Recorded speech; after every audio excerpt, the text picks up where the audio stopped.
Okay, Yahya Sinwar, very bad dude. He sat in Israeli prisons for 22 years. He murdered 2 Israeli soldiers and also 4 Arabs that he deemed as conspirators. So from the get-go, you understand who this guy is. He's a guy that's willing to murder his own people for his goals. Of course, he was also a multimillionaire, and he was the planner and perpetrator of the October 7th massacre. Sadly, he was released in 2011 as part of the Gilad Shalit deal, where I think 1,026 terrorists were released, folks with blood on their hands, like Sinwar, released back into their societies in order to perpetuate those crimes. The releasor, the one who wanted to see one Israeli captive released for the cost of over 1,000 hardened murderers and terrorists, was none other than Prime Minister Netanyahu. That was a grave mistake. At the time, we were dead against that. Now, Prime Minister Netanyahu, after October 7th, after 1,200 Israelis were butchered, is trying to make amends and has hunted down Yahya Sinwar for the last year, and now it happened. Let's take a look at some of the final moments of Yahya Sinwar.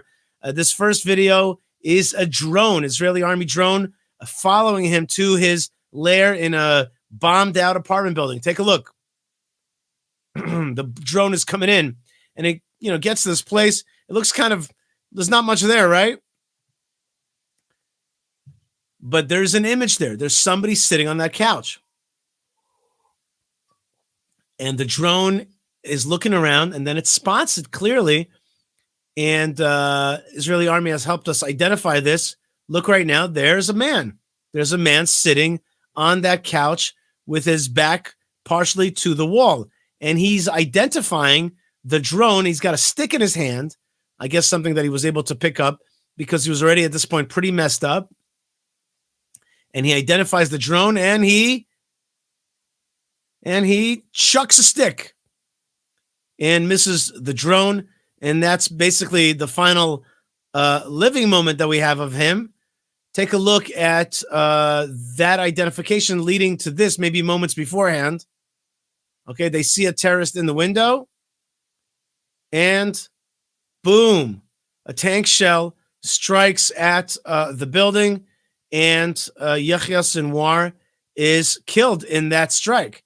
Okay, so we understand now what his final moments were, and there's another element that I'm a little nervous to show you, but I'm going to show it to you anyway for a second, which is that throughout this process, you're not certain that Yahya Sinwar has been actually killed, but finally he was identified just a little bit.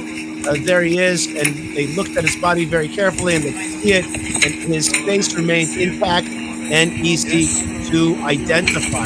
So that is a very important moment for Israelis to be able to have seen the murderer's body and face whole and dead before our very eyes. This reminds one of the biblical verse about that the Jewish people were able to see the fallen Egyptian army that chased the Israelites into the Red Sea. The Red Sea spat them out. They were able to see their victimizers destroyed and defeated. And that is definitely the moment that we had with Yahya Sinwar. Very important kind of moment to get closure on this evil man.